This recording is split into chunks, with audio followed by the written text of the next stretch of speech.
गोजोननाय मोनदों क'क्राझारनि जि रेडिअ सेन्टार बे FM सेन्टार हिसाबै बेखौ आरोबाव बिनि केपासिटिखौ बांहोनाय जादों आरो बेवहाय 10 किल'वाट ट्रान्समिटार बेवहाय होनानै बेखौ 70 किल'मिटारसिम जोबोद लाउड एन्ड क्लियार मोजाङै खोनानो हानायनि बेबस्थाखौ खालामनानै होनाय जादों।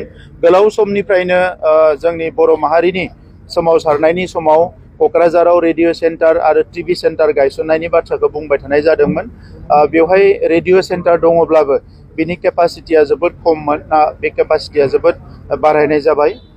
दा जोङो बयबो गोजोननाय मोनदों आरो बिनि थाखाय भारतनि जि ब्रडकास्टिं मिनिस्टार अश्विनी बैष्णव बिथांखौ जोङो धन्यबाद जनायसो आरो बे एखे हाबाफारियावनो आसामनि मानगोनां चिफ मिनिस्टार बिथां आसामनि जोंहा गभर्नर लक्ष्मण प्रसाद आचार्य बिथाङाबो दङ। दा बिथांमोनखौबो आङो साबायखर बावदों बड'लेण्ड ओनसोलनि रायजो राजानि जानानै बर' माहारिनि जानानै आरो बे रेडिअ सेन्टारनि गेजेरजों जोंनि बिमा रावजों एबा बर' रावजों गोबां खौरांफोरखौ बेवहाय फोसावनाय जागोन।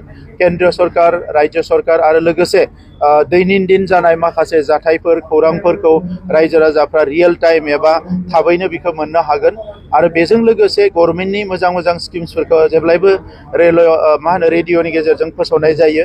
दा बेवहाय बे रेडिअनि गेजेरजों जोंनि रायजो राजाफ्रा गामियावनो था एबा सहरावनो था बिथांमोना बेखौ मोननो हागोन आरो जोंनि मोनसे गोलाव समनि सिमाङा दिनै मोगथां महर मोनबाय।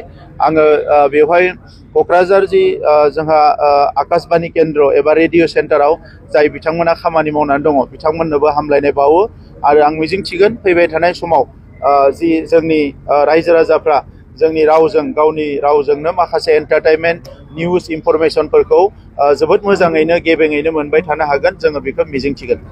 खोनानो मोनदों खौरांनि बा रादाबनि मोनसे सेक्सन बानायनाय जादों, मा थासारियाव दं? बेनि थाखाय जोङो नैबे जानुवारि मासनि गेजेरावनो मोनसे थाबैनो जों मोनसे सावरायगोन। खारन दा बेखौ आपग्रेड खालामनायनि उनाव जोङो गोबां बिथिंफोरखौ आरो नायबावनो गोनां जादों आरो जि थांखिजों जोङो बेखौ दाबिदों एबा खावलायदोंमोन दा बेखौ मोननायनि उनाव जों बेखौ जोंनि लाबालाबनि थाखाय बोरै बाहायनो हागोन, जोंनि खौराङानो जा एन्टारटेनमेन्टआनो जा गुबुन गुबुन बिथिङाव जों बोरैहाय मोजां बाहायनो हागोन बेखौ लानानै जों थाबैनो जोंनि सेन्टाराव खामानि मावबाय थानाय आरो लोगोसे बे इनफरमेसन आरो ब्रडकास्टिं डिपार्टमेन्टनि माखासे अफिसियेल्सफोरजों सावरायगोन जाहाथे बेवहाय लकेल आरो रिजनेल लेंगुवेजाव जिखिनि जोंहा बे ओनसोलनि मानसिफ्रा बेनिफिट जानो हानाय बायदियै खामानि मावनो थाखाय जोङो बेखौ खावलायगोन।